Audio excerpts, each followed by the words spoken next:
You cannot feel your hands anymore. The hemp rope binding your wrists to the ceramite stake has cut off circulation for the past 20 minutes, but that's not why you've stopped feeling them. It's the shock, the body's last kindness to a mind that can no longer process what's happening. The rough metal presses against your spine, still cold despite the morning sun climbing over the hab-block spires. You should be at your desk right now. You should be reviewing grain shipment manifests. You should be drinking recaf from your chipped ceramic cup, the one with the faded imperial aquila that you've used for 15 years. Instead, you're here. The Plaza of Redemption stretches before you, a vast expanse of rockcrete stained darker in irregular patches where promethium has seeped into the stone over decades. Centuries, perhaps. You're not the first to stand here, and the thought arrives with a strange, detached clarity. You won't be the last. The plaza holds perhaps 10,000 souls right now, packed shoulder to shoulder in their work grays and penitent browns, their faces a sea of carefully neutral expressions. No one looks directly at you. Not exactly. Their eyes slide past, landing somewhere near your feet, your chest, the stake itself, anywhere but your face. They're afraid to see you as human. The smell hits you in waves. Promethium-soaked wood stacked around your feet releases its chemical sweetness into the air, mixing with the plaza's permanent bouquet of human sweat, recycled air, and the acrid tang of the nearby Manufactorum district. You can taste it at the back of your throat, coating your tongue with an oily residue that makes you want to spit. But you don't. You've learned not to move unnecessarily. Every shift of weight sends splinters from the execution platform digging deeper into your bare feet. The Confessor's voice booms through the voxcasters mounted on the plaza's perimeter, but you're only half hearing the words. Something about corruption, about weakness, about the sacred duty to purge impurity from the Emperor's domain. His voice has that peculiar quality all confessors seem to possess, a theatrical resonance that suggests he's equally addressing the crowd and performing for some invisible cosmic audience. You wonder, with the dark humor of the condemned, if he practices in front of a mirror. And so we gather, faithful servants of the immortal Emperor, to witness the cleansing fire of his judgment. Your heart pounds so hard you can feel it in your teeth. The sound fills your ears, a rushing, pulsing rhythm that drowns out the confessor's sermon in waves.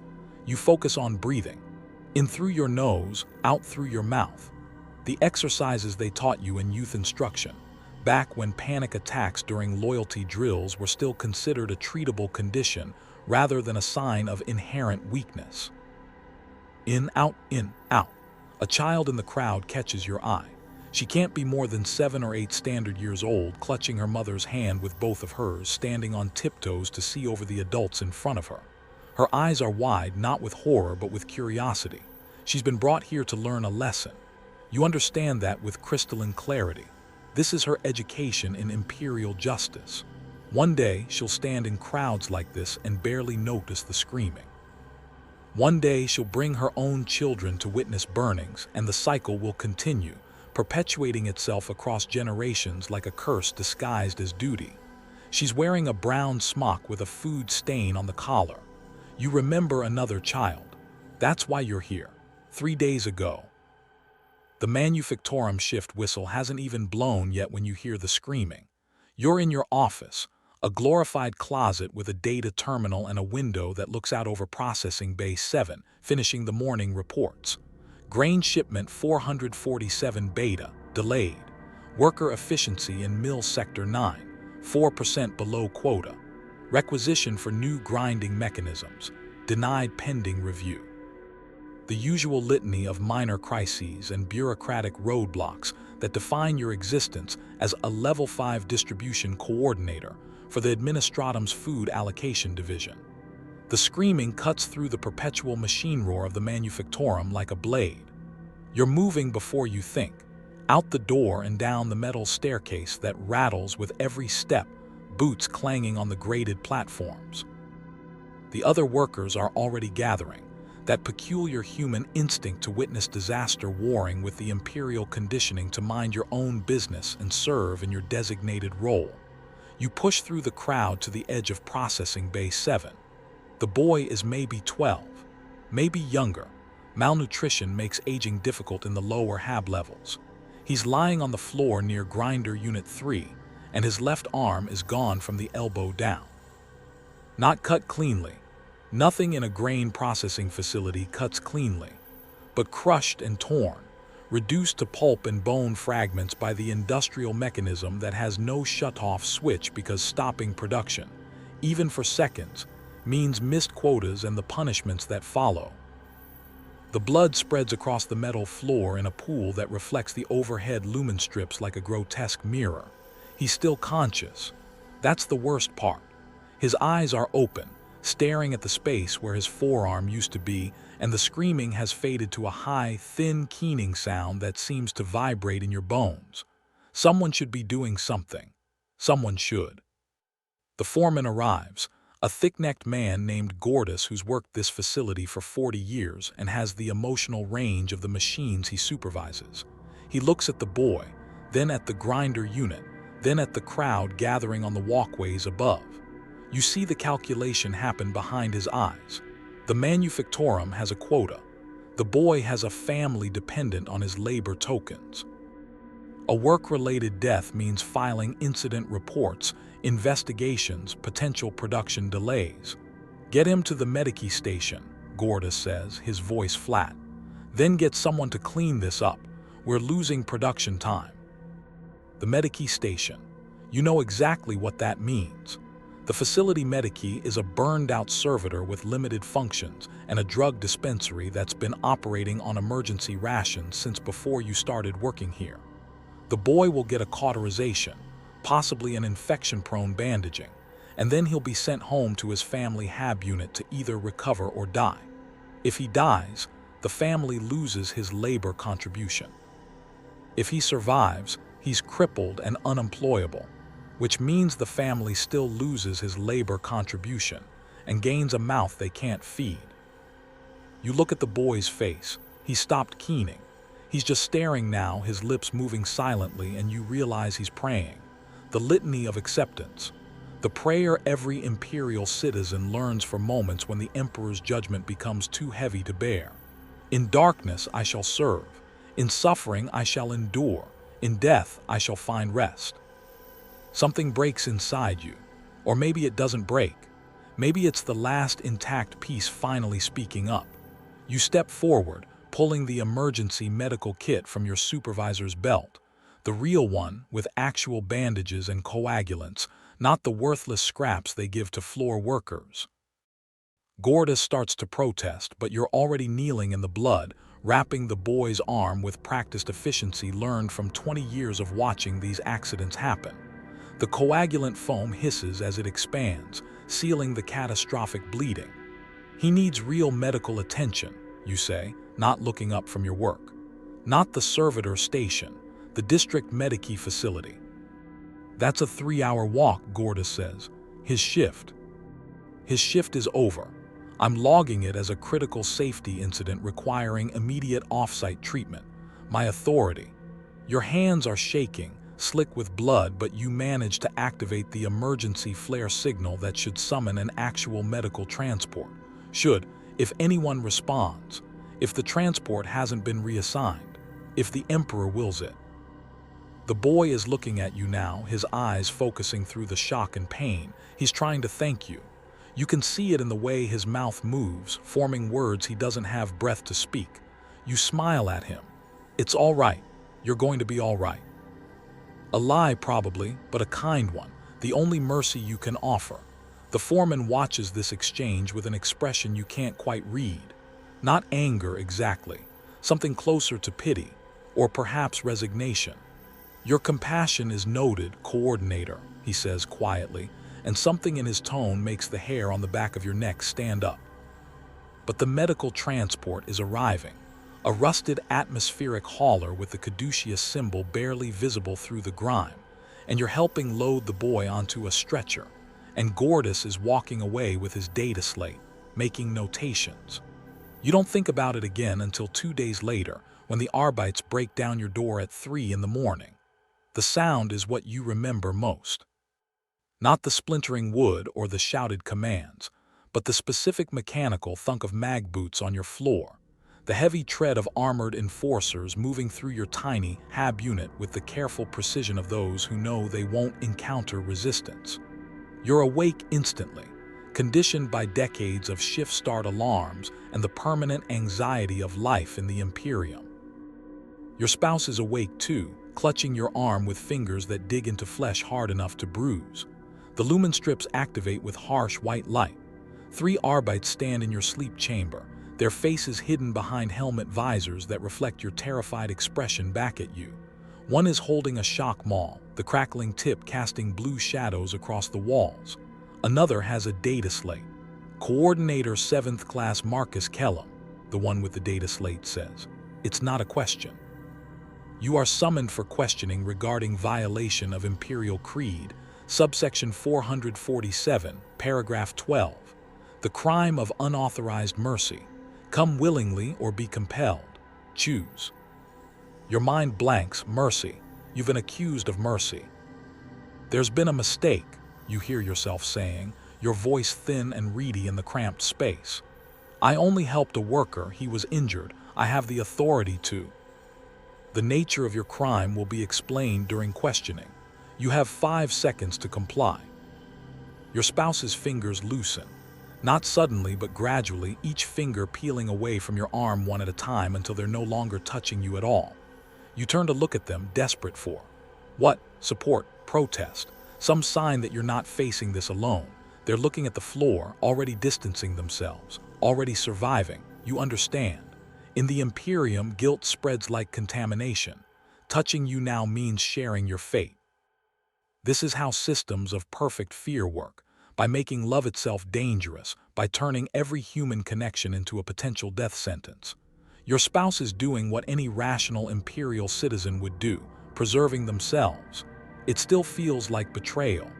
The Arbites take you into the corridor in your sleep clothes, wrists mag-cuffed behind your back, and you pass your neighbors as they hudge in their doorways to watch. No one meets your eyes. A few make the sign of the Aquila across their chests. Whether praying for you or warding against your contamination, you can't tell. Perhaps both. The interrogation chamber is exactly what you'd imagine from 1,000 whispered horror stories. A windowless room with a single lumen strip that flickers in a rhythm calculated to induce anxiety, a metal chair bolted to the floor, and a table covered with data slates and purity seals. The confessor waiting for you is younger than you expected, with a soft face that seems at odds with his crimson robes and the neural whip coiled at his belt. He gestures for you to sit with the gentle courtesy of a host welcoming a guest. "Marcus Kellum," he says, consulting a data slate. 43 standard years of age, coordinator 7th class, 22 years of loyal service, spotless record, 3 citations for exceeding production quotas, church attendance, regular, tithe payment, punctual. By all metrics, an exemplary Imperial citizen. You want to feel hope at this recitation, but the dread in your gut only tightens, which makes what happened 2 days ago so disappointing. The confessor looks up from his slate and his eyes are genuinely sad. You intervened in an industrial accident, yes. Yes, but you provided medical assistance to an injured worker, yes. His arm was. You allocated emergency medical transport, typically reserved for supervisor-class injuries, to a menial laborer, yes. He was 12 years old. The words burst out before you can stop them, and the silence that follows feels like falling. The confessor sets down his data slate with careful precision. The worker was 14 standard years, actually. Small for his age due to nutritional deficiency, but legally employed according to Imperial labor codes. His injury, while unfortunate, was a result of mechanical malfunction and worker inattention, both factors outside your purview as a distribution coordinator. Your intervention was not requested. It was not required. It was. He pauses and you see him struggling to find the words. It was mercy. I don't understand. I have the authority to. You have the authority to maintain production quotas and ensure efficient resource distribution. You do not have the authority to countermand the Emperor's will. The Confessor stands, walking around the table with his hands clasped behind his back. The Emperor, in his infinite wisdom, ordained that boy's suffering. Perhaps as punishment for some sin, perhaps as test of faith, perhaps for reasons beyond our mortal comprehension. When you intervened, when you showed mercy. He stops directly in front of you, looking down with those sad, sad eyes. You declared yourself wiser than the Emperor. You declared his judgment insufficient. You placed your own compassion above divine will. And that, Marcus Kellum, is the purest form of heresy. The words hit you like physical blows. You open your mouth to protest, to argue, to explain that you were just trying to help, that you didn't mean to challenge anything, that you're loyal. You've always been loyal. But the Confessor is shaking his head. I can see in your eyes that you still don't understand. You believe you did something good, something noble. And therein lies the corruption. He returns to his seat, suddenly looking tired. Mercy is the most insidious heresy, Marcus, because it wears the mask of virtue. It feels righteous. It makes the sinner believe they're acting from love rather than pride. But at its core, mercy is the ultimate rebellion, the mortal presuming to overrule the divine. He picks up a quill and begins filling out forms, his handwriting surprisingly elegant. Your trial is a formality. The foreman's testimony is damning. 3 workers witnessed your intervention. The transport driver logged your unauthorized requisition. The evidence is absolute. You will be found guilty of unauthorized mercy under the Imperial Creed. The sentence is death by public immolation. The execution is scheduled for 3 days hence. Your vision tunnels. The room seems to tilt. 3 days, you whisper. Yes, the standard period for a mercy heretic to contemplate their sin and prepare their soul. He looks up, and there's genuine compassion in his face, the terrible, twisted compassion of someone who believes they're saving you through horror. I will pray for you, Marcus. I will pray that the flames burn away your corruption and leave your soul pure enough to serve the Emperor in death, since you failed to serve him properly in life. They return you to a cell, not your hab unit, but a small penitent chamber with stone walls and a narrow cot. The door seals with a pneumatic hiss. You're alone with the weight of what's coming. Days to think about a single act of kindness. 3 days to regret saving a child's life. 3 days until you burn. Present moment. The Plaza. The pyre. The Confessor is finishing his sermon, his voice building to a crescendo that echoes off the hab blocks surrounding the Plaza of Redemption. You've stopped listening to the words. Instead, you're watching the child in the crowd, the one with the food stain on her smock. She's squirming now, bored by the lengthy sermon, trying to free her hand from her mother's grip. Her mother holds tight. This is her education. This is how you teach a child to survive in the Imperium, by showing them what happens when you care too much. The boy you saved, you don't know if he's in the crowd. You don't know if he survived the medical treatment, or if the infection claimed him anyway, or if his family kept him hidden away in shame. You'll die without knowing if your mercy accomplished anything at all. Perhaps that's the point. The Confessor produces a long brass lighter from his robes, the kind used for lighting sacred candles in cathedral services. The crowd's murmur fades to silence. Even the bored child stops squirming, sensing the shift in atmosphere. 10,000 people hold their breath in anticipation of your death. You want to be brave. You want to shout defiance, to proclaim that mercy is not heresy, that compassion is what makes us human. You want your last words to matter, to mean something, to perhaps plant a seed of doubt in just one person's mind. But when you open your mouth, all that comes out is a sob. The Confessor approaches the pyre, moving with ceremonial slowness. Each step is deliberate, ritualized. The crowd begins to chant, a prayer you recognize from church services, the litany of purifying flame. Thousands of voices merge into a single droning sound that fills the plaza like water filling a well. Burn away impurity. Burn away weakness. Burn away mercy. The Confessor reaches the pyre's base. He looks up at you one last time, and you see that sadness again in his eyes, the terrible conviction of a man who genuinely believes he's performing an act of salvation. He's not cruel. That would almost be easier to bear. He's sincere. May the Emperor have mercy on your soul, he says, for we cannot. The irony of those words doesn't escape you even now, even here. He lowers the lighter to the promethium-soaked wood. The flames catch with a sound like an indrawn breath, whoomph, and suddenly the world is heat and light and the chemical stink of burning.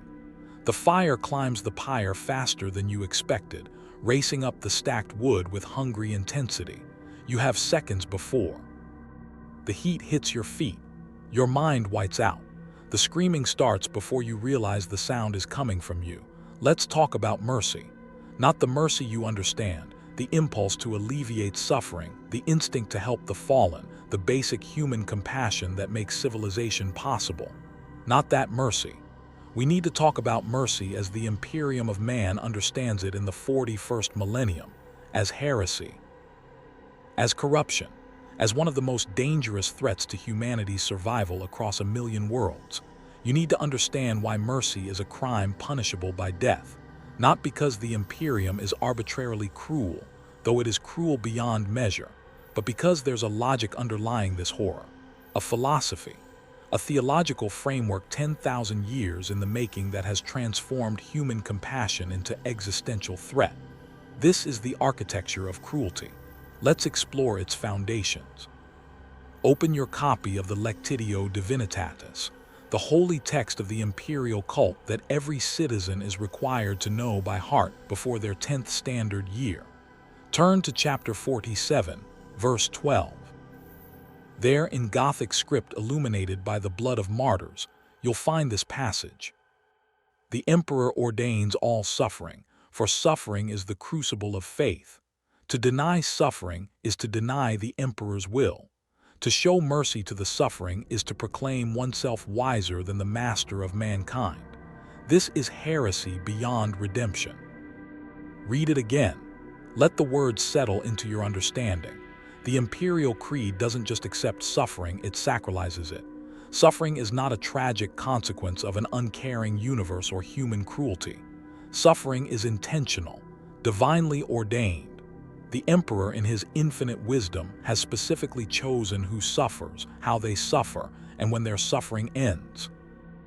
To interfere with that suffering, to show mercy, is to declare yourself capable of judging better than a god.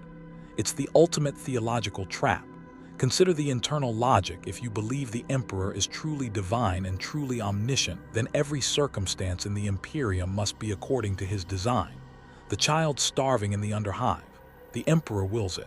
The worker crushed in machinery, the Emperor wills it. The soldier dying slowly from La's wounds in a trench, the Emperor wills it.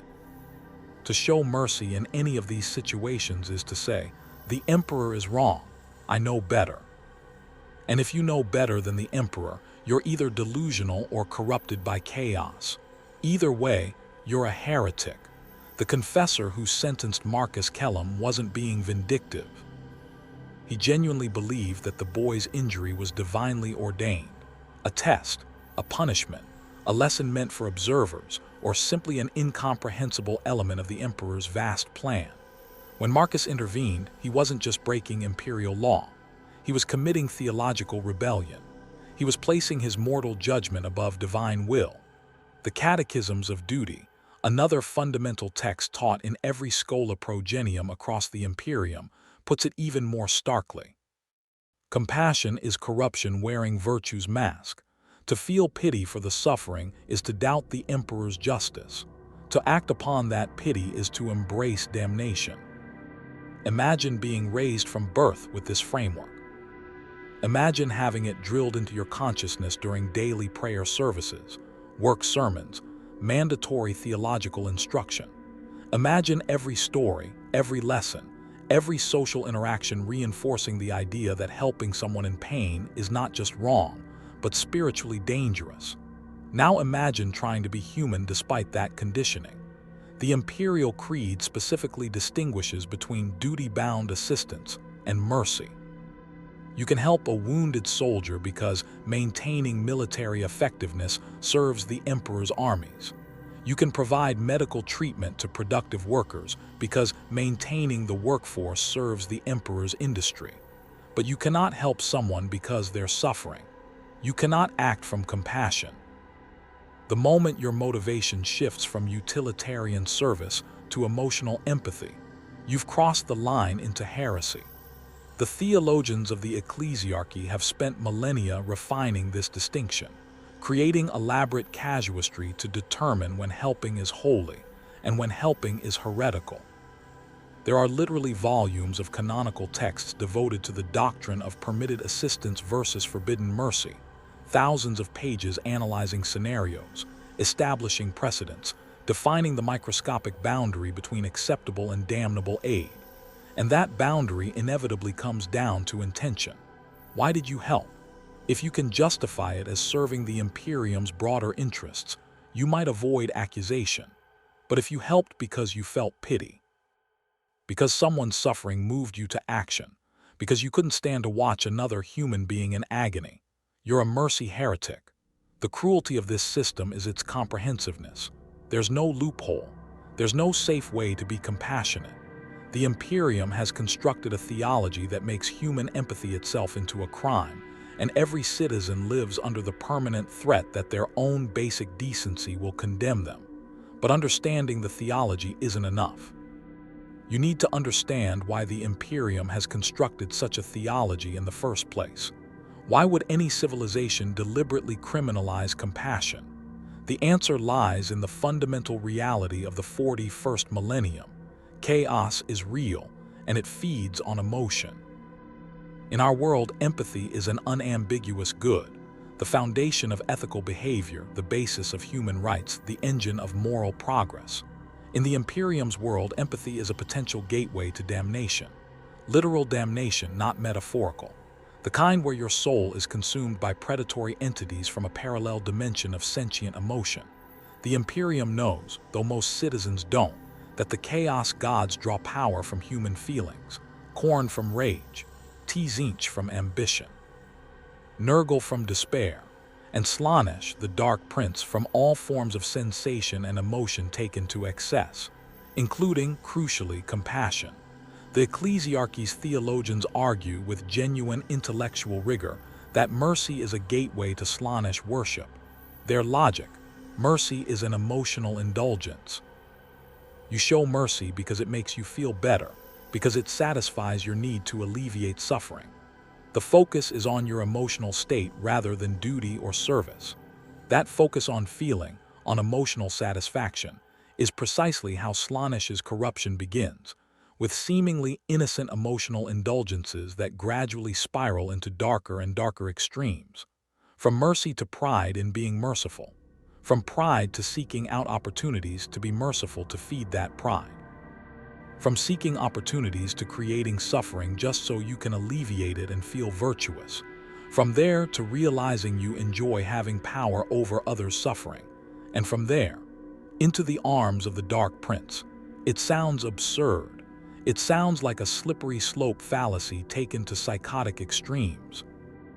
But in a universe where chaos corruption is objectively real and has destroyed countless worlds, where planetary populations have fallen to the ruinous powers through cascading emotional corruption, where the Imperium has 10,000 years of documented evidence that emotional weakness leads to demonic possession, suddenly, the ecclesiarchy's paranoia starts to look like grim pragmatism.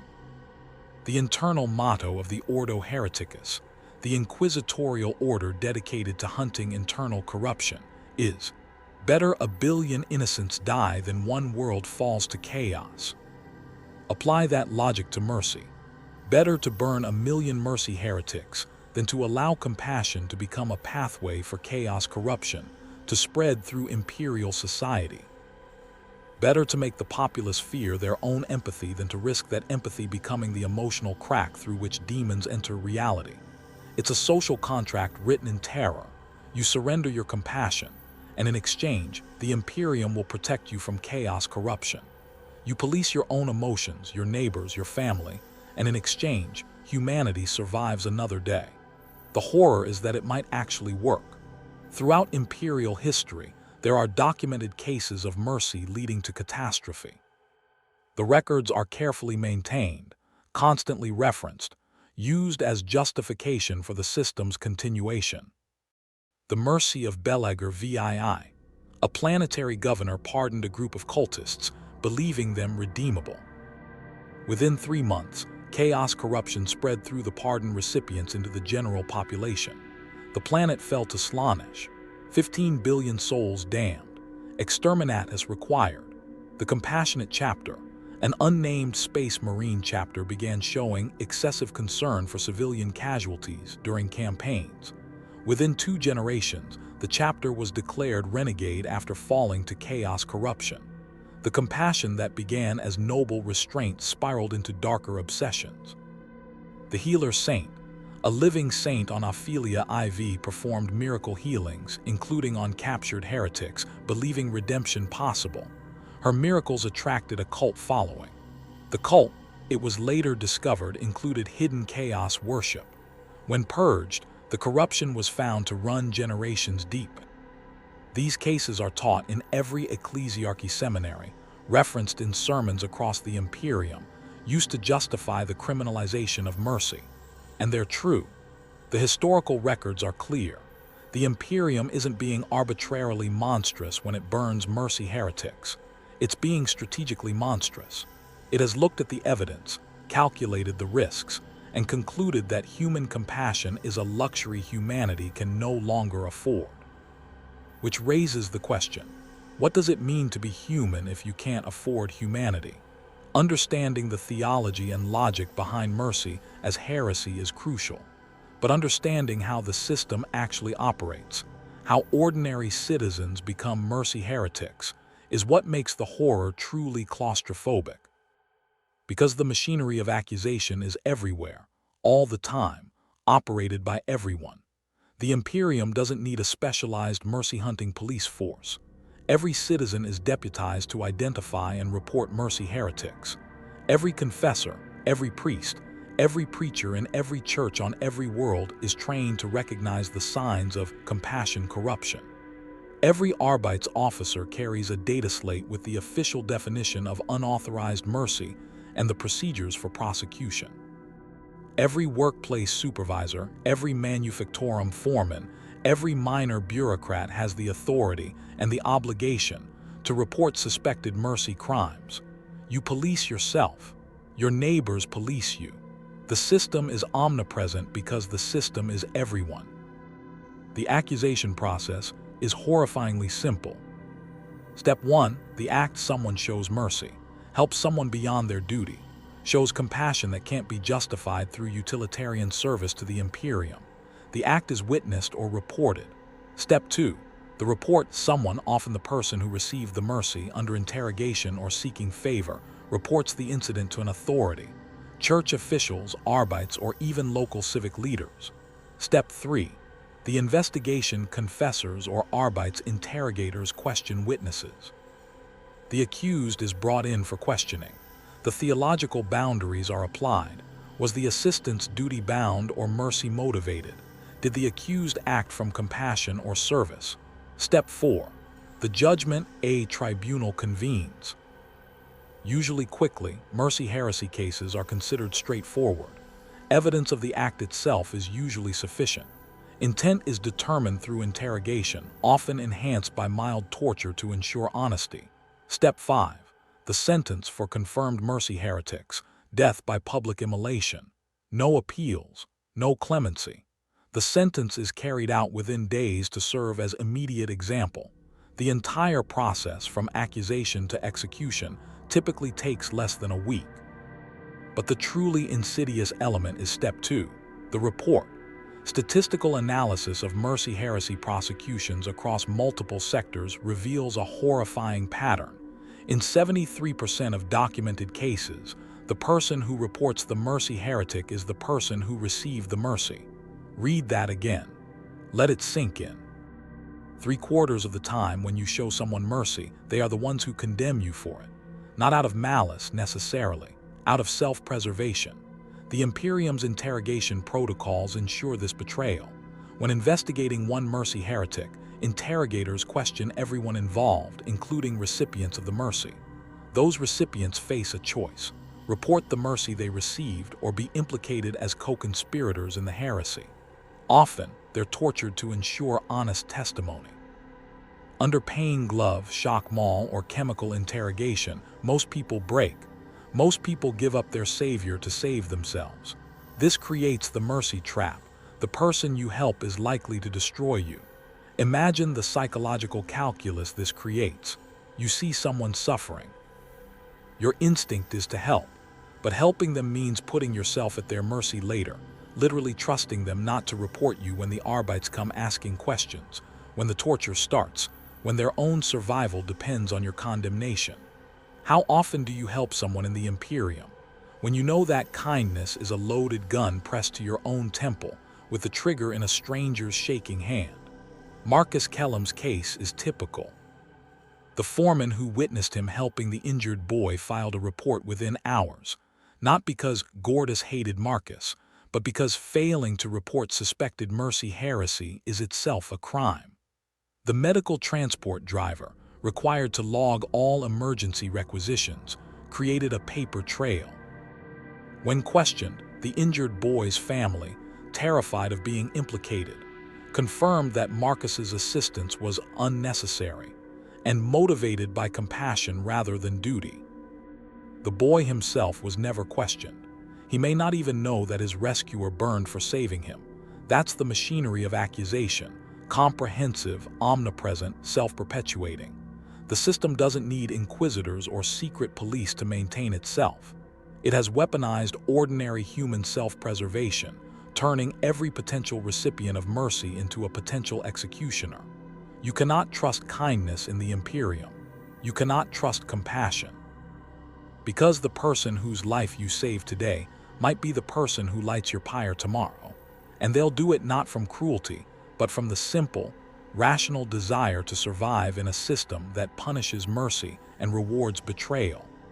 The average imperial citizen will witness between 12 and 15 public executions before reaching adulthood. A significant percentage of those executions are mercy heretics. The bodies burn in plazas across 1 million worlds every day, in numbers that dwarf the populations of entire planets in other, kinder galaxies. 17 billion mercy heretics are estimated to be executed annually across the Imperium. That's billion with a B. For context, that's roughly twice the total population of Earth in our current era, executed every single year, for the crime of caring too much. The architecture of cruelty isn't a series of isolated atrocities. It's a comprehensive system, theologically justified, socially enforced, operating at species-wide scale. It has transformed human compassion from evolutionary advantage into capital crime. It has made mercy into heresy, kindness into corruption, and basic human decency into a death sentence. And it has been operating without significant change for 10,000 years. Marcus Kellum, tied to his ceramite stake with flames climbing toward his feet, represents not an aberration but a standard procedure. His crime wasn't unusual. His trial wasn't extraordinary. His execution isn't memorable, except perhaps to the child in the crowd with the food stain on her smock, learning her first lesson in imperial survival. In the grim darkness of the far future, mercy is the fastest way to die. It's the night before your execution and you're alone in a penitent cell. The cell is 3 meters square, carved from rockcrete, with a single horizontal slit near the ceiling that lets in air but no light. There's a cot, metal frame, thin mattress that smells of chemical disinfectant and previous occupants' fierce sweat. There's a waste receptacle. There's a small desk bolted to the wall with a single candle, a quill, and a stack of parchment. You're required to write your confession, not a legal confession that was extracted during interrogation.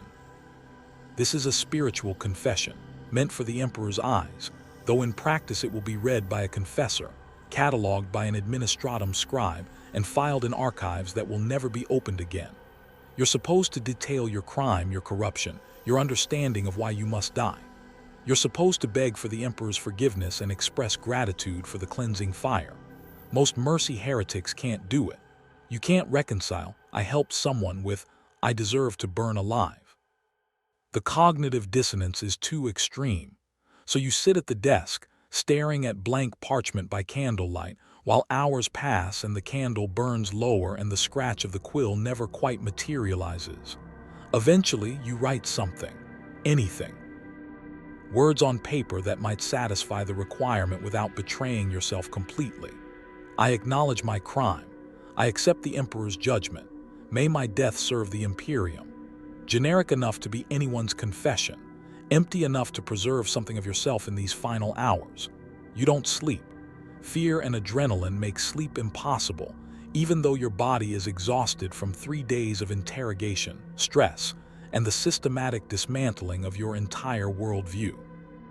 You lie on the cot, staring at the ceiling, listening to distant sounds, the thrum of machinery, muffled voices, somewhere far away someone screaming. Whether from torture, madness, or their own nightmares, you can't tell. You think about your family, your spouse who released your arm and looked away, your child, if you have one, who will grow up as the offspring of a burned heretic, carrying that stain forever.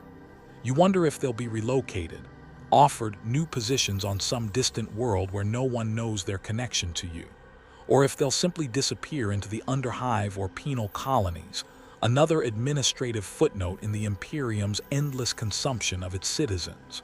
You think about the boy, whether he lived, whether your mercy accomplished anything at all, or if it was just a gesture, a moment of humanity that served no purpose except to get you killed. You think about burning.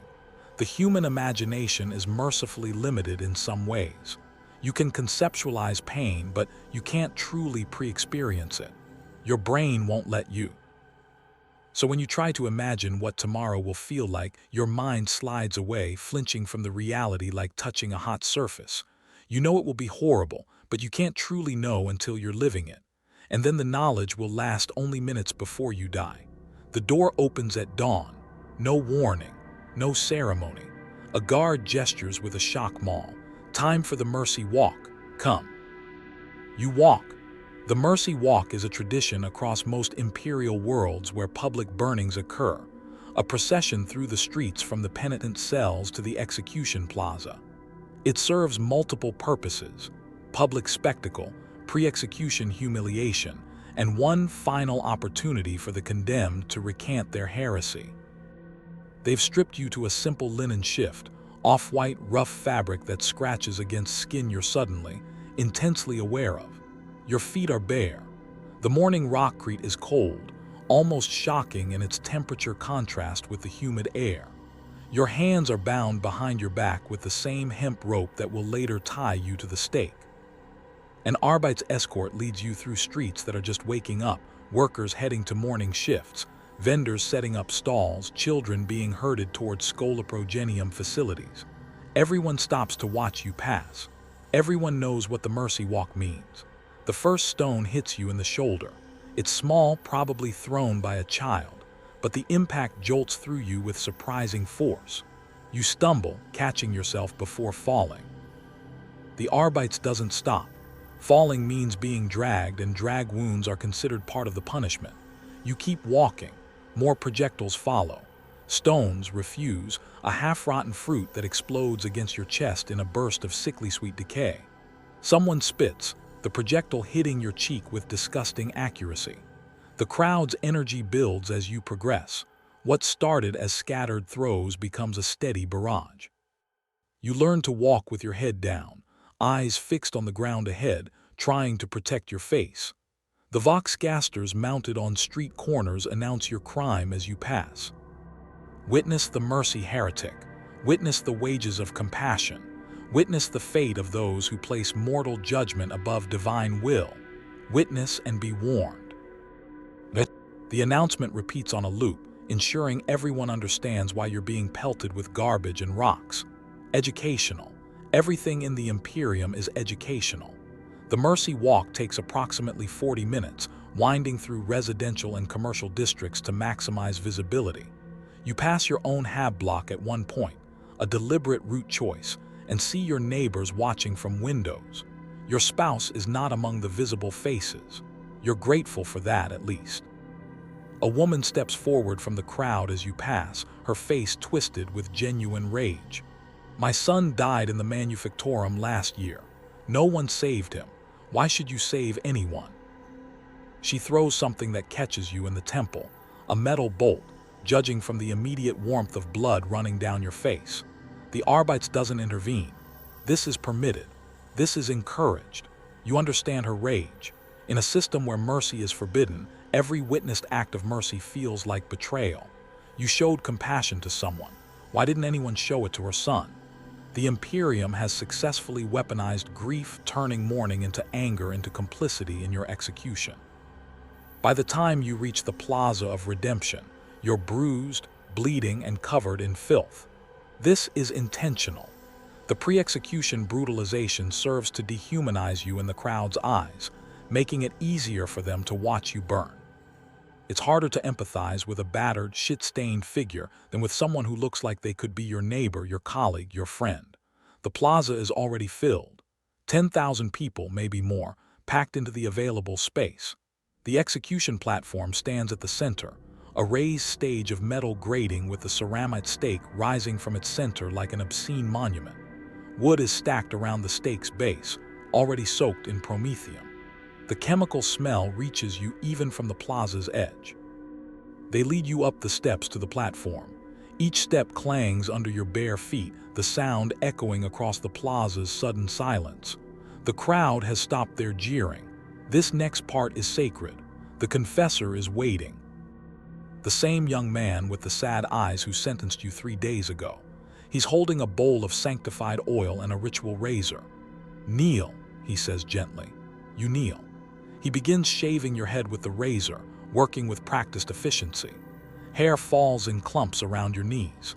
The imperial cult believes that hair, fingernails, and other keratin growths can harbor spiritual impurity that might interfere with the purification of burning.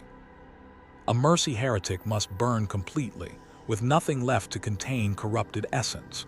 The razor nicks your scalp in several places, small stings that you barely register against the larger horror of what's coming. When your head is shaved, the confessor dips his fingers in the bowl of oil and begins marking your skin, forehead, cheeks, throat, hands. Each mark is accompanied by a prayer in Gothic that you're too terrified to fully process. Something about purification, something about the Emperor's mercy being shown through fire, through destruction of the corrupted vessel, through pain that burns away sin. The oil smells like rosemary and something else, something acrid and chemical that makes your eyes water. "Stand," the confessor says. You stand. They position you against the stake, back pressed against the cold metal. The hemp rope comes around your chest, your waist, your legs. They bind you systematically, each loop tight enough to restrict breathing but not tight enough to cause unconsciousness. You need to be awake for this. You need to experience every moment of your purification. The wood splinters press into your spine, your shoulders, the backs of your thighs, small points of discomfort that are about to become completely irrelevant. The confessor steps back, surveying his work. Then he moves to stand in front of you, close enough that you can see the individual pores on his face, the slight tremor in his hands that suggests he's not as calm as his voice implies. "Marcus Kellum," he says, his voice amplified by a Vox unit on his collar so the entire plaza can hear. "You are condemned to die for the heresy of unauthorized mercy. Before the Emperor's judgment is carried out, I offer you one final opportunity for redemption." He produces a bolt pistol from his robes, holding it so the massive barrel is visible to both you and the crowd. Recant your mercy. Acknowledge your sin. Embrace the suffering you sought to deny others. Do this sincerely with true understanding of your heresy, and I will grant you the mercy of a quick death. A single bolt round to the brain, instant, painless. All you must do is recant. The crowd holds its breath. This is the moment where some condemned break, where the proximity of fire makes the theoretical become visceral, where survival instinct overrides everything else. You open your mouth to speak, not to recant but to say something, anything. some final statement that might matter. But the Confessor leans close, his voice dropping below the Vox unit's pickup range, speaking only to you. If you recant, they'll convert you to a servitor instead. Your consciousness will remain, trapped in a lobotomized shell perhaps for centuries. The bolt round is a lie we tell to encourage confession. Choose carefully. He steps back, voice returning to amplified volume. What is your answer? You close your mouth, you shake your head. The Confessor sighs, a sound of genuine regret, and holsters the bolt pistol. Then may the Emperor have mercy on your soul, for we cannot.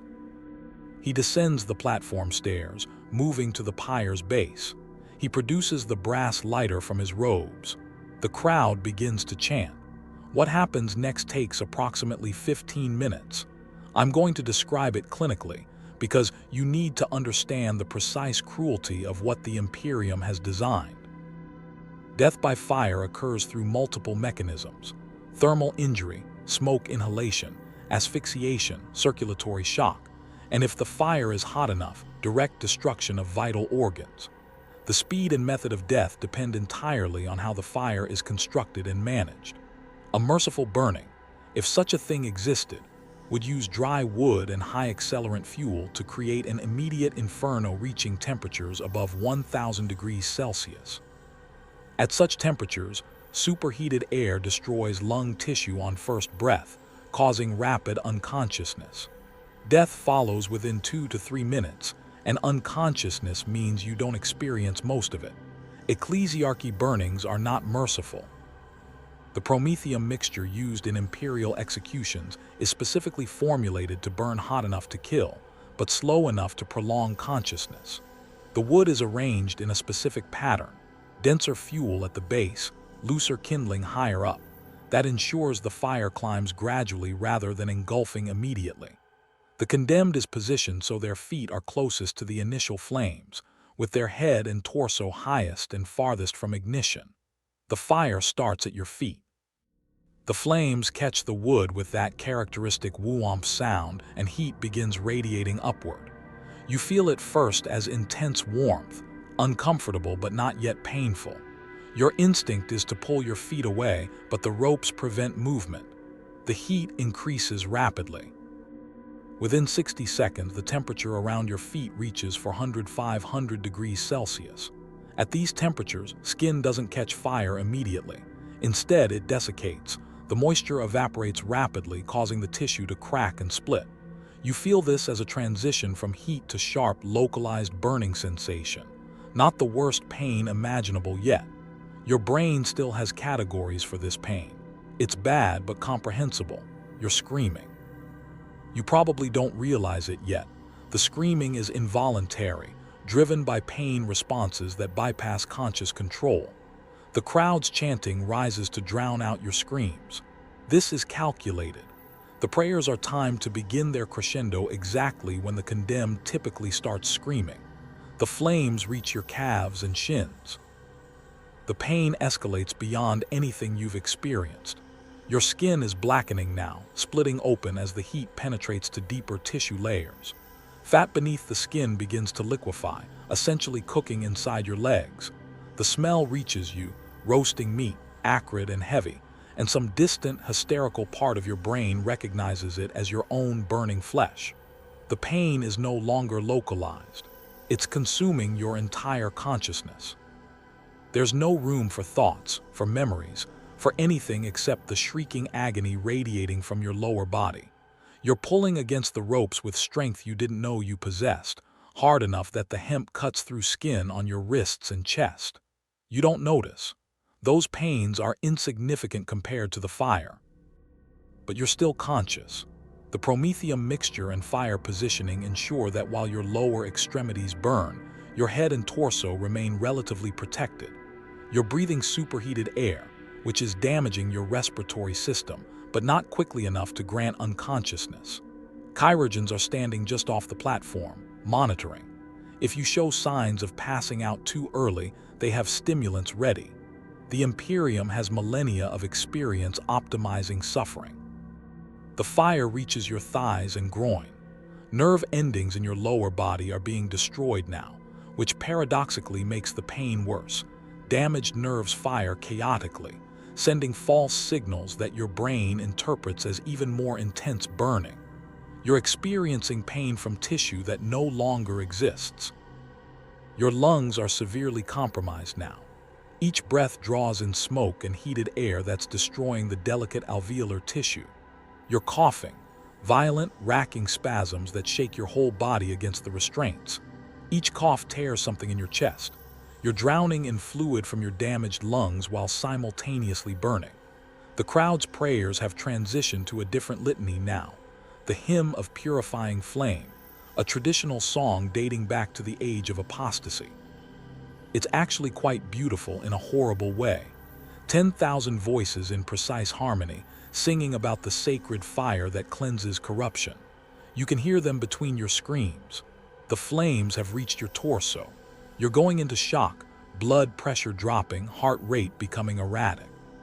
Your body is shutting down, prioritizing vital organs even as those organs are being cooked. Your vision is dimming, consciousness fragmenting. This is where most mercy heretics die, not from the fire itself, but from circulatory collapse and shock as the body simply cannot sustain the catastrophic damage. But occasionally, the condemned lingers.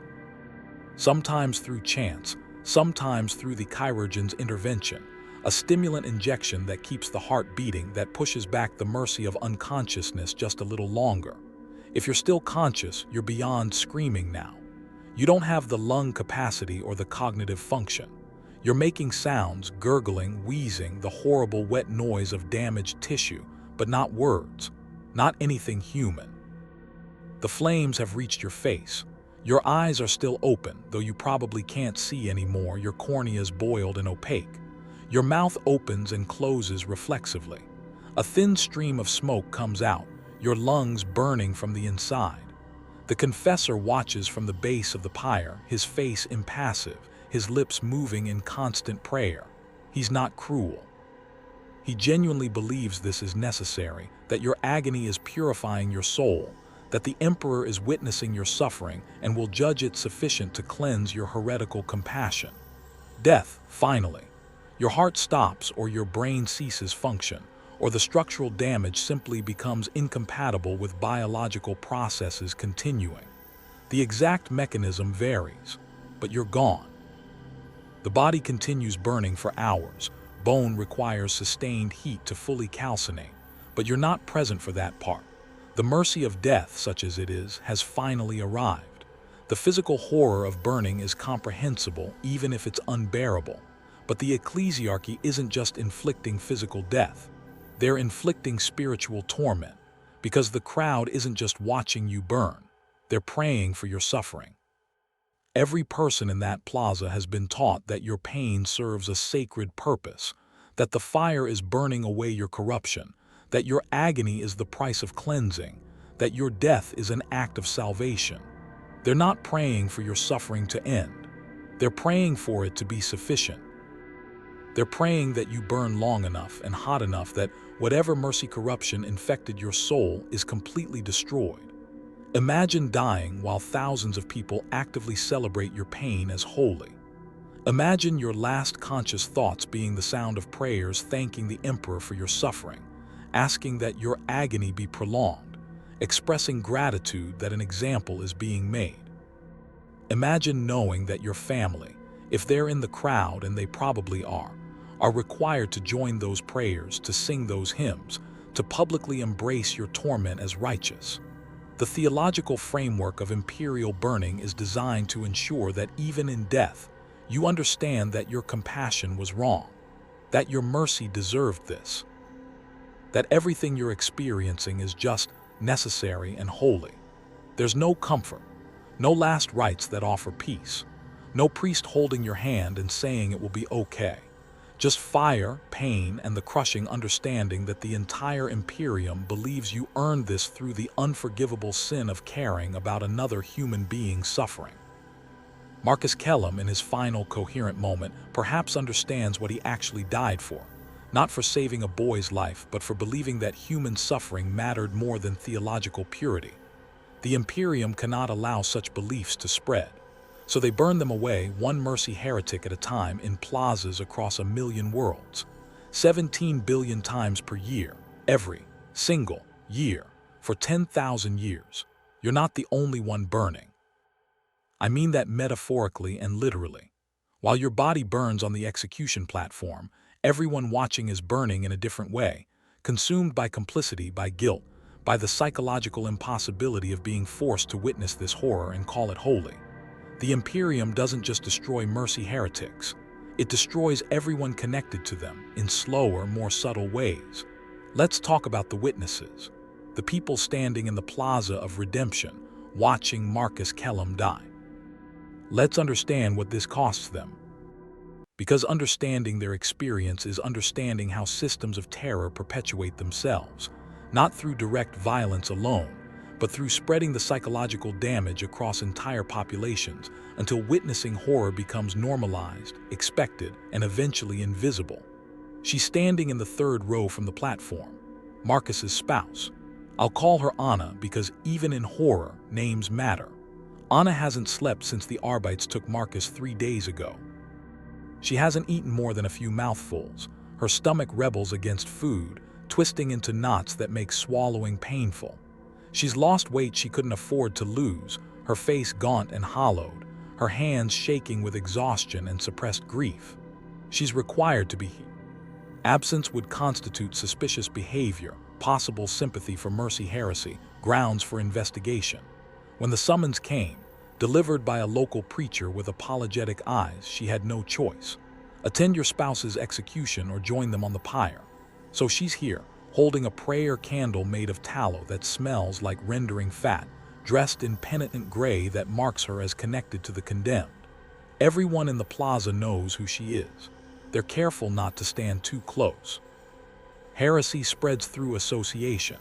She watches Marcus's mercy walk, watches him pelted with stones and refuse, watches him climb the platform steps with blood running down his face. She sees the confessor shave his head, mark him with oils, bind him to the stake. She observes every ritual step with the fixed attention of someone trying desperately not to think about what's happening. If she closes her eyes, people will notice. Turning away is forbidden. The whole point of public execution is to force witnessing.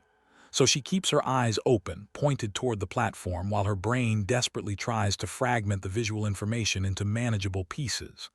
The stake, the ropes, the wood, individual elements, not the whole, never the whole. When the confessor lights the pyre, Anna's hand clenches around her prayer candle hard enough to crack the wax. She's supposed to chant with the crowd.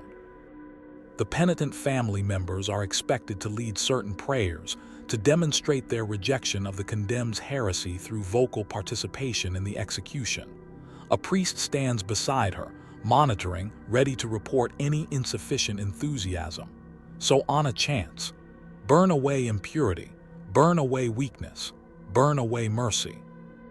Her voice sounds hollow to her own ears, dead, but she's saying the words, and that's what matters. She's performing loyalty while her spouse, her partner of 15 years, the person she woke up next to every morning, the father of her child, screams in agony 15 meters away. She can smell him burning. The wind shifts, carrying smoke across the crowd, and the scent of roasting meat hits her nostrils. She knows with absolutely sickening certainty that she'll never be able to eat cooked protein again without remembering this moment. The smell has branded itself into her olfactory memory. She vomits, just a little, a brief surge that she manages to swallow back down, leaving the taste of acid in her mouth. The priest beside her glances over but says nothing. Vomiting is permitted. It's a physiological response, not a sign of heretical sympathy, as long as she keeps chanting, "Burn away impurity. Burn away weakness. Burn away mercy." Marcus stops screaming around minute 12. The sound cuts off mid-shriek, replaced by a horrible wet gurgling. Anna doesn't know that this means he's dying. She doesn't know whether to pray for the screaming to continue, because at least screaming means he's alive, or to pray for it to stop, because anything is better than hearing someone you love in that kind of agony. She prays for nothing. She just chants the words she's required to chant, her mind blank and static-filled, her soul retreating to some protected corner where this isn't happening. When Marcus finally dies, when his body stops moving, stops making sounds, becomes just a burning husk tied to a stake, Anna feels something inside herself die too. Not dramatically, not like in stories where grief is noble and transformative, just a quiet shutting down, a door closing, a light going out. She keeps chanting. The execution ceremony continues for another 20 minutes, prayers for purification, prayers for the Imperium, prayers thanking the Emperor for the example of righteous judgment.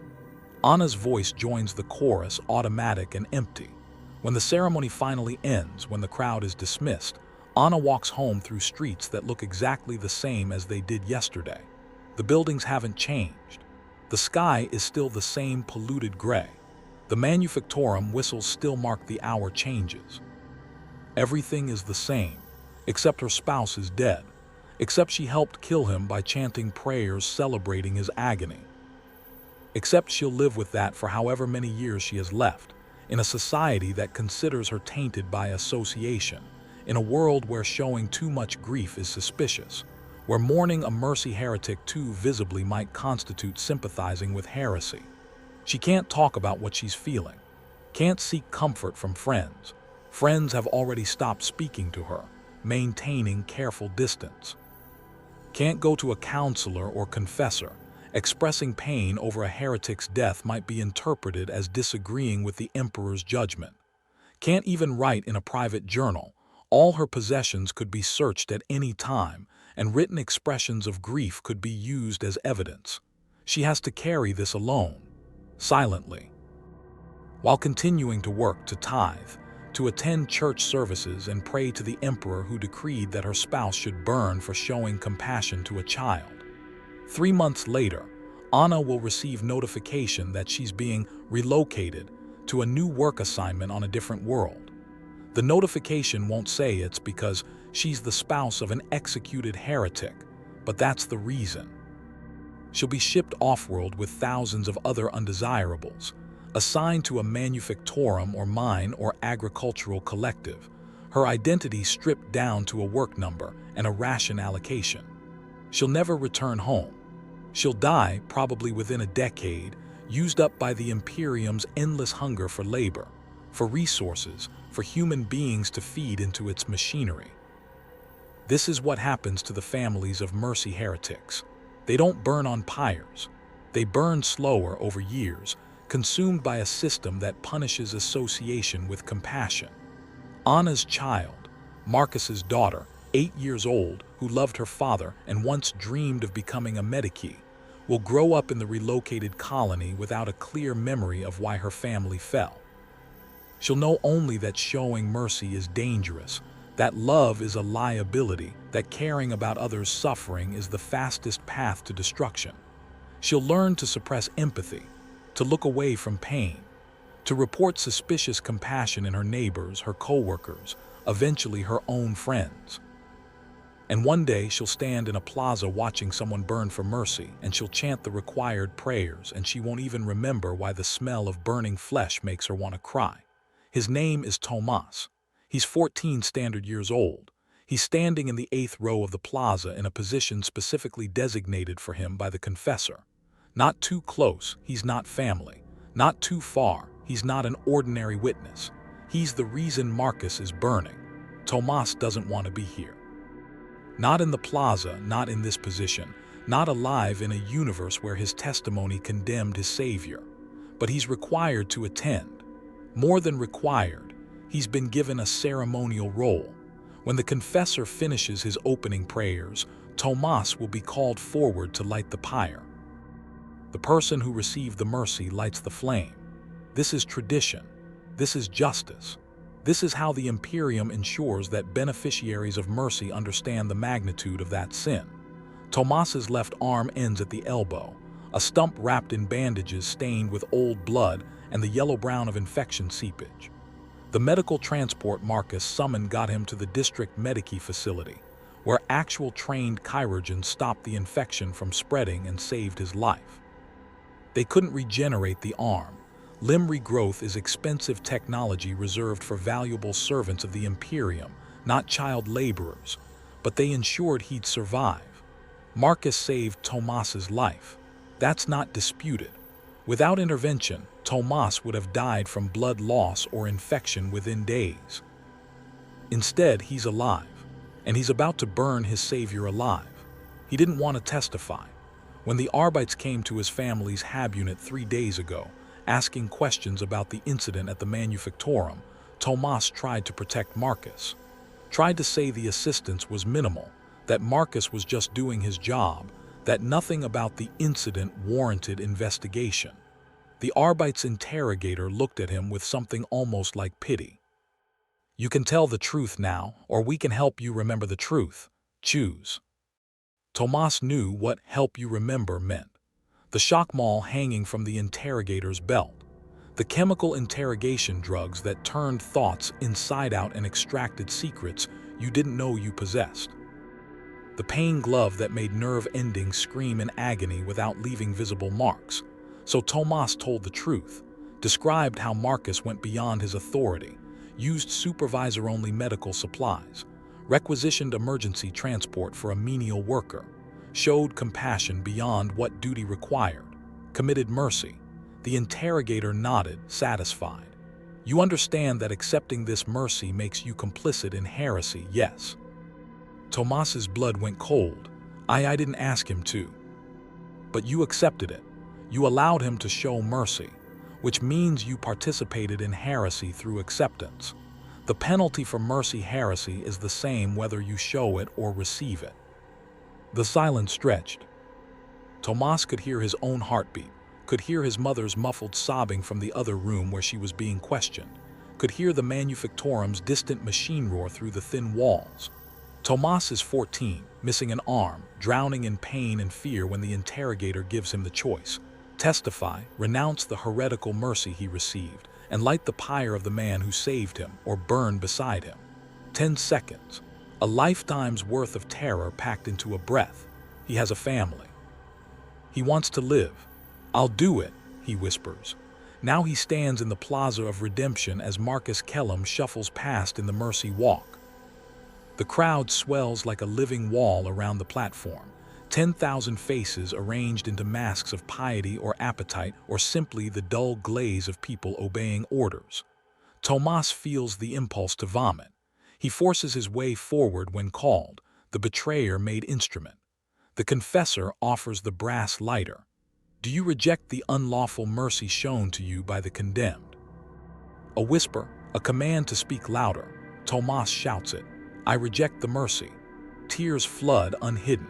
He descends the steps, touches flame to promethium-soaked wood, and the pyre answers with a whoomph that shoves hot air into his face and burns the image into his mind. Arbites steady him back into the crowd as chanting begins. No one reports him for not joining the response.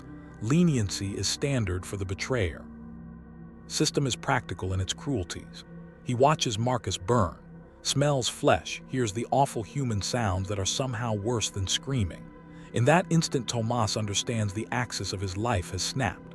He will work and marry and father children. He will attend services and keep his head down. And he will never again show mercy because he has been taught, branded, what mercy costs. 6 months later, he will try to hang himself. His mother will cut him down. They will never speak of it. Suicide is heresy. Better to carry the weight than mark the family with another crime. Around Tomas, the plaza is filled with variations on the same story, which is to say, people. Not monsters, not acolytes of pain, but citizens pressed into attendance. The Imperium designs it this way. Judgment should be seen. Instruction should be public. Some, like Petra, a textile worker who has witnessed 47 executions by age 32, are bored. Not outwardly. The candle is held at the correct height. The responses arrive on cue. No one risks an expression that could be read as dissent. Internally, she thinks about rations and quotas and the tune of a work hymn. Years ago, her first burning splintered her sleep for weeks. Now she watches and waits for the moment when the faithful are dismissed and the lines for transit unclog. She isn't cruel. She is practiced. Others are raw. A father forces his 10-year-old son to look. A young woman shakes so hard her candle drops. An old man unfocuses his eyes and breathes through his mouth to blunt the smell. Some will carry the images home and fail to sleep. Some will seek counsel and be told their distress is spiritual weakness. Some will break and be crushed into Manufactorum labor or institutional oblivion. The Imperium calculates the losses are acceptable. For each citizen broken by forced witness, thousands internalize the lesson. Stay small, police your mind, excise compassion before it excises you. Servitors rinse the ash into grates by evening. Tomorrow the plaza will be clean. 3 days from now there will be another burning. The week after another. Crimes rotate, theft, falsified data, unauthorized analgesics. Faces rotate, prayers repeat. The stake endures. The lesson endures. And that plaza, this standard urban execution in a standard district, represents only one local dialect in the lingua franca of imperial purification. Across 1,000,000 worlds, the method varies. The principle does not. Mercy is heresy. Fire cleanses. On the Hive world of Volg Hive Primus, executions have been industrialized. 47 mercy heretics per day. The Purification District is a 3-square-kilometer zone of stakes, promethium lines, servitor teams, and amphitheaters that seat hundreds of thousands. At 1300 hours, shaved and marked bodies are bound while a single confessor's sermon rides vox gasters. At 1330, 40 flames erupt in synchronized pillars. Heat washes through levels above and below. The smell enters water, food, lungs. Residents learn not to notice. The ash settles each day like gray snow. It accumulates over centuries until the lower levels are literally built on compacted human remains. Consider Alara, a Munitorum clerk who diverted 17 crates of protein rations to a starving sector for 6 weeks. Thousands of children survived because she falsified records. When discovered, she confessed. The interrogator recorded the theology. Suffering is ordained, and circumventing ordained suffering is rebellion. Her batch number was 7447, entry 23. She burned 90 minutes after ignition. The children she saved did not appear in any record. Data absorbed the anomaly. The city returned to rhythm. Batch executions erase individuals. That is their efficiency and their horror. One stake can still hold a name. On Ophelia VII, shrine world and heart of the ecclesiarchy, executions are pageants. Each month, the festival of purifying judgment turns judgment into spectacle. Costumes embroidered with weeping eyes and entreating hands. 3 days of sermons and hymns. Penitent cages for the condemned displayed in the Cathedral Plaza. The execution is a finale to a ceremony that claims eternity. Sister Celestine, no relation to the famed living saint, was a hospitaller who administered painkillers to a sanctioned mutant during surgery against protocol. She believed pain impeded healing. The mutant mentioned his painless procedure at confession. She was arrested, refused to recant, and spent 2 weeks in a cage, receiving redemptive counseling. Her pyre was laced with blessed oils that burned slow and bright. St. Catherine of the Argent Shroud lit it in front of 200,000 pilgrims. Her bones were set in gilded reliquaries and displayed as warnings. On shrine worlds, mercy's destruction is elevated to sacred art. On Catachan, a death world where everything kills, compassion is framed not merely as heresy but as fatal indulgence. Execution is a sky burial. The condemned staked in the canopy, coated in flammables and predator pheromones, then set alight as a beacon to the jungle. Perhaps fire kills them, perhaps a Catachan devil does. The point is lesson, not method. Kavak, a tribal elder, encouraged children to share rations, cooperation in our world of virtue. On Catachan, a liability. He lasted 7 minutes before a devil tore him apart mid-burn. The children watched and learned. Softness invites extinction. In black sites and penal colonies, the Imperium refines horror beyond death. On a penal world known only as Redacted 7, the facility called Eternal Penance burns mercy heretics without killing them. Juvenat treatments and careful medicine keep bodies alive as they burn for days, weeks, rumor says months. Painkillers are calibrated to prevent shock without granting escape. Regeneration protocols grow skin as fire destroys it. The suffering is recorded and distributed for advanced instruction. There are whispers of worse, minds implanted into servitor chassis, consciousnesses trapped in bodies that can neither die nor scream, kept under constant heat as proof that even death can be denied to the merciful. Whether true or not, the rumor is plausible. The Imperium has always been inventive in its cruelties. Forge worlds feed the condemned to plasma foundries. Feudal worlds stage medieval stakes as nobles feast. Void stations vent bodies into the hard black with incendiaries timed to flare for witnesses at viewports. The choreography shifts, the theology does not. Fire is the medium, audience the instrument, terror the goal. The public record declares mercy heretics to be ordinary citizens whose compassion exceeded prescription. But archives, redacted, sealed, whispered, contain other names. The Imperium eventually burns everyone, including those it claims to revere. Space Marines are supposed to be above such judgment. Apothecary Karen of the Crimson Fist served 170 years. In a firefight, Brother Octavian took a mortal hit. Protocol demanded immediate gene seed extraction. The chapter's future depends on progenitor preservation. Karen tried to save the Marine instead. 18 minutes of combat medicine. Octavian died. The gene seed degraded. Karen argued loyalty. He was my brother. The chapter debated utility versus fraternity and deferred to ecclesiarchy judgment, a choice revealing what the system values. Karen was burned before a full company of Astartes who stood and watched an augmented body scream until a secondary heart failed. It was not unique. Apothecaries across history have burned for excessive preservation of mortal life. The lesson: even angels of death can die for compassion. Inquisitors are the Imperium's scalpel and hammer. Inquisitor Veritas saved Parthus VII. Diagnosing a chaos infection affecting 3% of the populace, she refused exterminatus and designed a surgical purge. Execute the corrupted, quarantine the exposed, rehabilitate, monitor. Over 3 years, the plan worked.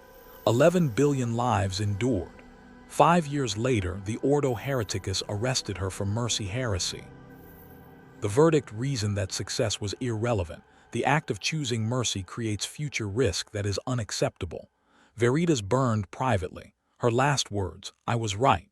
Her name was struck, the files redacted, the world credited to inquisitorial action. The paradox persists. The most competent agents who see when mercy is strategically sound are most likely to be condemned. The system selects for rigidity, not wisdom. Even saints can burn. Saint Marguerite of Ophelia VII was a hospitaller who manifested true miracles, healing with a touch, repelling demons, combusting cultists with prayer. For 17 years she served as living proof the emperor's will could act through mercy and power. During a campaign, her forces captured 300 chaos cultists who were not yet mutated. Protocol demanded immediate execution. Marguerite refused. She believed redemption possible and undertook it personally, cleansing taint and converting the cultists. It worked. The ecclesiarchy faced an existential dilemma. If a living saint can redeem cultists, then perhaps mercy can interrupt corruption. And if mercy can interrupt corruption, then perhaps the liturgy of eradication is not absolute. They could not allow that crack. The trial declared her corrupted. The pyre was lit in the same plaza that had celebrated her sainthood. Her miracles sustained her body as fire consumed it. Witnesses say she prayed for her executioners for 3 days until her body failed. Records were purged, pilgrims relocated, reliquaries destroyed. The redeemed cultists were executed immediately afterward to erase evidence. 9 centuries later, her story survives in whispers, a quiet indictment. If even a saint burns for mercy, what is safe? Is the Imperium wrong? By any sane moral framework, yes. But the Imperium does not inhabit sanity as we know it. It inhabits the 41st millennium, where the warp is real and demons are opportunists of weakness. Compassion can be a vector for catastrophe. A governor pardoned cultists on Belager VII. 3 months later, Slaaneish's corruption spread. Exterminatus followed. 15 billion died because 500 were spared. Scale that across millennia and millions of worlds. And the calculus the Imperium presents is brutally simple.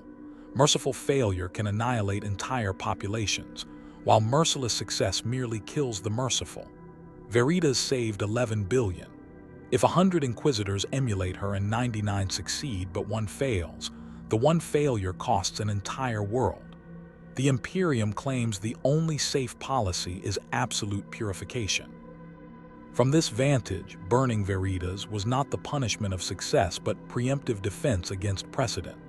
The system is designed not for justice case by case, but for survival across 10,000 years of cosmic predation.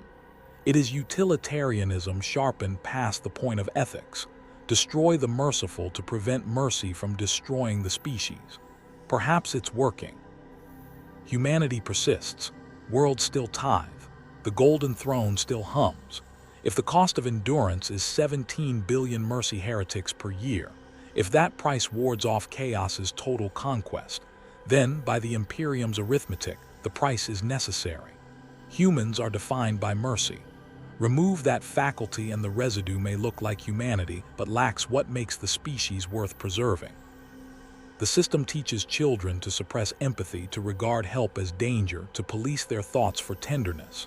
A civilization that criminalizes compassion survives by manufacturing citizens who fear their own decency. Return to Marcus. His crime was instinctive. A child suffered, so he helped. The punishment instructs the crowd. Do not help, do not care, do not risk. Now multiply him by 17 billion annually and by 10,000 years.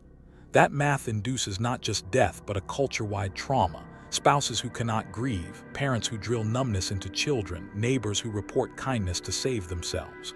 A species trains itself to distrust its own soul. Is survival alone a meaningful good? The Imperium answers yes. Critics answer, only if what survives is recognizably human. The longer the burnings continue, the more the line blurs. And yet, and this is the secret the Imperium cannot burn, mercy persists. Tomas lives, and he will never forgive himself, and yet he was once the object of mercy that saved his life. The moment he lights Marcus's pyre cannot unmake the moment Marcus lifted him. The fire cannot unwrite the fact that a man chose compassion. Every execution proof texts a truth the Imperium despises. Mercy continues to appear. If 17 billion burn annually, then 17 billion perform mercy annually. The scale is evidence not of eradication, but of failure to eradicate. Imagine yourself in the Plaza as a witness. You chant because silence is suspicious, because neutrality is danger. It gets easier, which is a kind of death. Then on a workday you face a smaller scene. An elder collapses, a child bleeds, a stranger needs help. The choice is binary: help and risk denunciation, or walk away and betray yourself. The Imperium designs this moral trap. It insists there is no third path. I cannot tell you which choice is right. The Imperium makes that certainty a luxury. The system offers two currencies, survival and conscience. Most citizens choose survival until survival reshapes their conscience into something colder. That is the intended arc. Marcus burns. His breathing judders, mouth shaping sounds without air. Death arrives on schedule. In that final shimmer before oblivion, the fact clings to him like a last ember. He saved a child. The Imperium can turn his name to ash. It cannot reclaim that act from the universe. Someone lived who would have died. The plaza empties. Servitors wash bone into drains. 3 days later, another pyre. Petra will stand again, bored and dutiful. The father will drag his son to watch. A young woman will shake less than last time. Tomas will carry the weight like an anchor bolted to his ribs, and set his jaw against any future tenderness because tenderness once forced him to become a killer. Across the sector, Ilara's ash layers into a city's geology. On Ophelia VII, pilgrims file past reliquaries that argue beauty can sanctify cruelty. In Katachin's canopy, predators circle a platform that smells of sap and meat and fear. Somewhere unmarked, A body burns without the mercy of death. In chapter Vaults, sealed records list apothecaries whose love for their brothers overruled doctrine. In inquisitorial archives, a redacted line erases a name that once saved a world.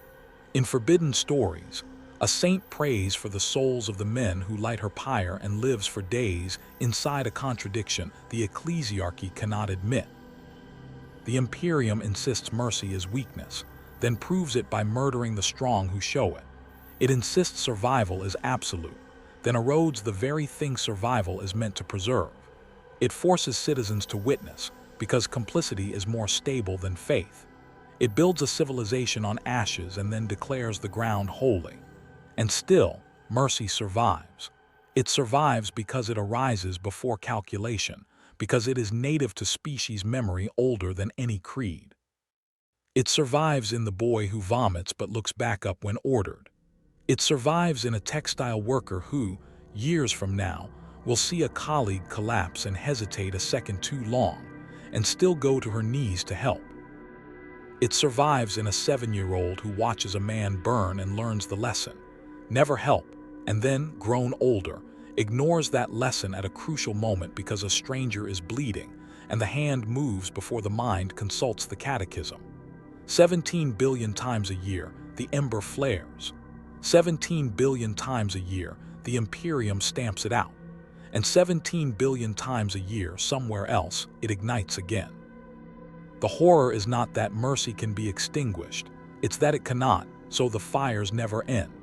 Perhaps that's the final calculus the Imperium refuses to face, that a species without mercy is not worth saving and a species with mercy cannot be made safe.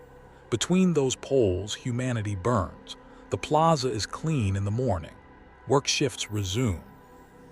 Life continues, which is to say the machine resumes its production of terror and compliance. Yet inside that clean plaza, particles of ash cling to the tiny imperfections of stone. You cannot see them, but they are there, lodged in the world the way certain truths lodge in a mind even after indoctrination has paved it over. They persist. They are not saints or slogans. They are residue. Think of all the residue the Imperium has created by trying to burn compassion away. The residue of acts that cannot be undone, of kindnesses that lodged in the people who received them, of choices that radiate long after bodies are gone. Think of Tomas, grown, hard children of his own, seeing a child stumble near heavy machinery and feeling his arm, his one arm, move reflexively before his doctrine can stop it. Think of Petra pausing her chant and realizing she is thinking, for the first time in years, not about rations but about the person who was on that stake. Think of a confessor who has said the words 1,000 times and one day feels an uninvited thought creep in. If the Emperor demands this, why do I need to force the words out of a sobbing child? These moments will not save the Imperium or collapse it. Systems this large do not respond to single acts of mercy, but they matter to the only scale that makes moral sense, the human one. They do not redeem the fire, they resist it. The Imperium insists there is only one question, survival or death, and that mercy votes for death.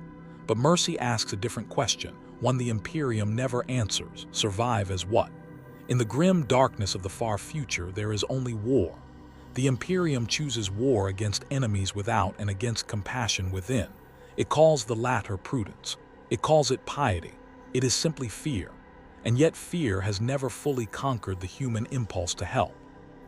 Perhaps that is the last consolation available in a universe like this, that the most heretical act is also the most human, and that despite everything, humans keep committing it.